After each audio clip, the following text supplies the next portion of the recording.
Assalamualaikum warahmatullahi wabarakatuh. Selamat pagi anak-anak. Pagi ini kita akan memulai pembelajaran mata pelajaran sosiologi,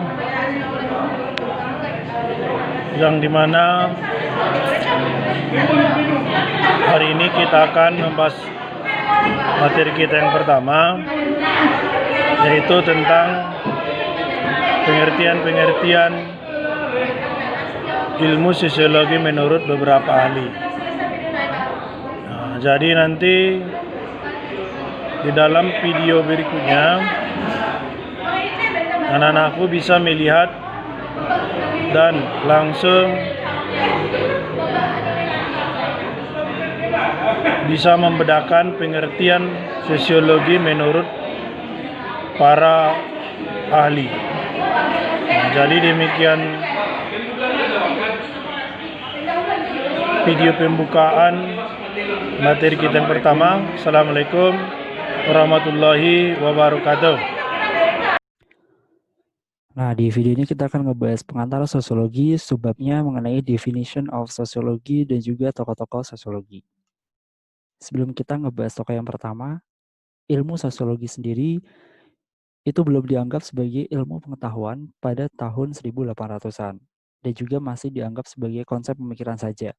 Namun pada abad ke-20 sudah mulai berkembang pesat, terutama di negara Prancis, Jerman, dan juga Amerika Serikat. Tentu arah perkembangan dari ketiga negara tersebut itu berbeda-beda karena perkembangan sosiologi di setiap negara itu dilatar belakangi oleh kondisi sosial dan juga budaya sejarah setempat. Pada waktu itu ilmu sosiologi juga masih dipengaruhi oleh adanya aliran dari ilmu filsafat dan juga psikologi.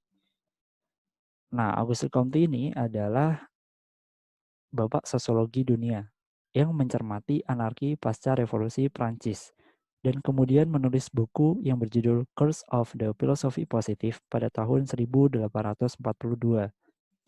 Di mana di dalam teorinya dikemukakan bahwa hukum kemajuan manusia memiliki 3 tingkatan, yaitu tingkatan ketuhanan, teologis atau fiktif, metafisik, dan positivistik.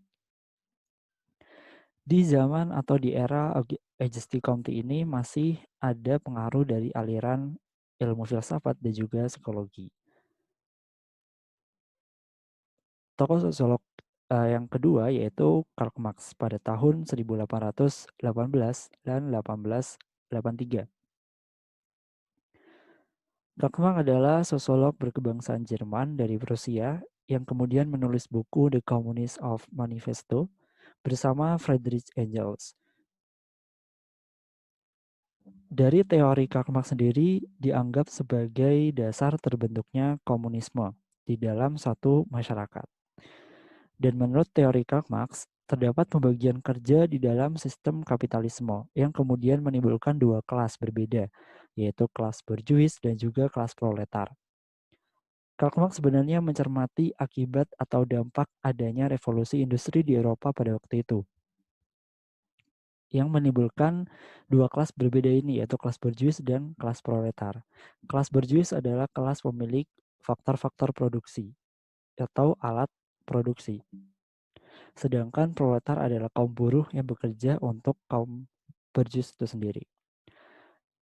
Akibat adanya dua kelas yang berbeda ini juga akan mengakibatkan atau menimbulkan konflik sosial antara kedua kelas tersebut. Dan di dalam sosiologi sendiri nanti akan dibahas subbab atau bahasan khusus mengenai konflik sosial. Selanjutnya yaitu Herbert Spencer pada tahun 1820 sampai dengan 1903.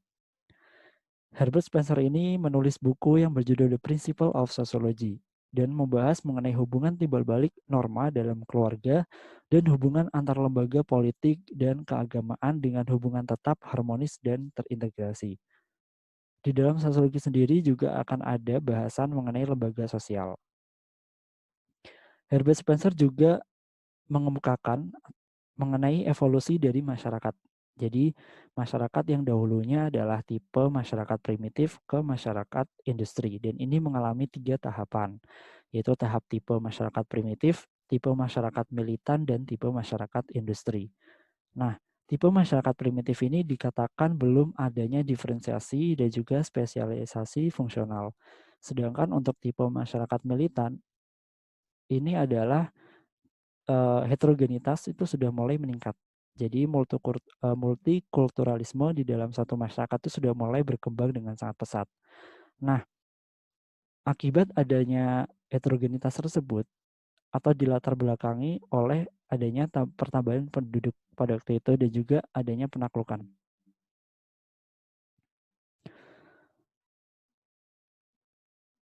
Selanjutnya yaitu Emil Durkheim pada tahun 1858 sampai dengan 1917.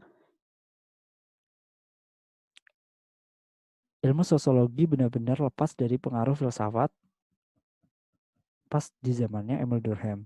Karena pada waktu itu Emil Durkheim menggunakan metode riset ilmiah dalam mengkaji mengenai informasi demografi.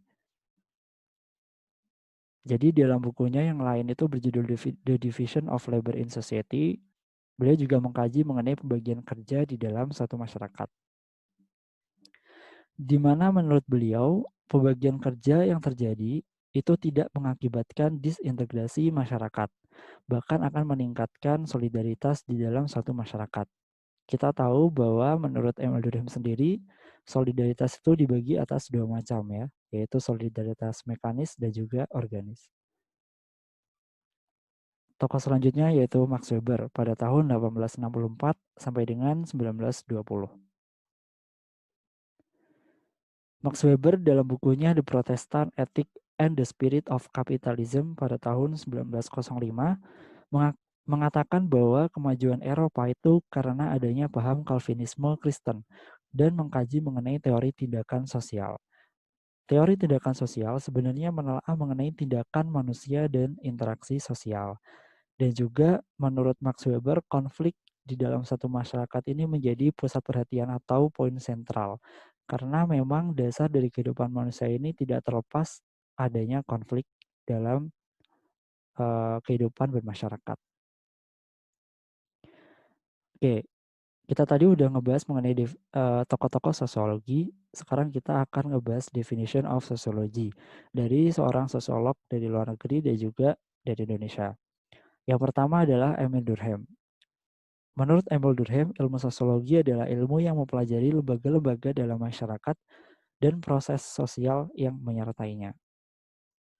Sedangkan menurut Petrim Sorokin, ilmu sosiologi adalah ilmu yang mempelajari hubungan dan pengaruh timbal balik antara berbagai macam gejala sosial.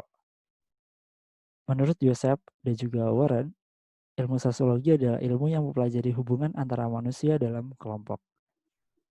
Dan menurut seorang sosiolog Indonesia, Suryono Sukanto, ilmu sosiologi sebenarnya mengkaji mengenai perhatian pada segi kemasyarakatan. Dan menurut Selo Sumarian dan juga Soleman Sumardi, ilmu sosiologi mempelajari mengenai struktur, proses sosial, dan perubahan sosial. Oke, itu tadi pembahasan mengenai definisi dan juga tokoh-tokoh sosiologi. Di video selanjutnya, kita nanti akan belajar ciri-ciri, objek, dan juga metode dari ilmu sosiologi sendiri. Nah, itulah tadi video pembelajaran kita. Jadi Bapak harapkan kepada anak-anakku sekalian supaya bisa nanti mengerjakan tugas masalah teori sosiologi baik dari luar negeri maupun dari Indonesia. Sekian dan terima kasih. Assalamualaikum warahmatullahi wabarakatuh.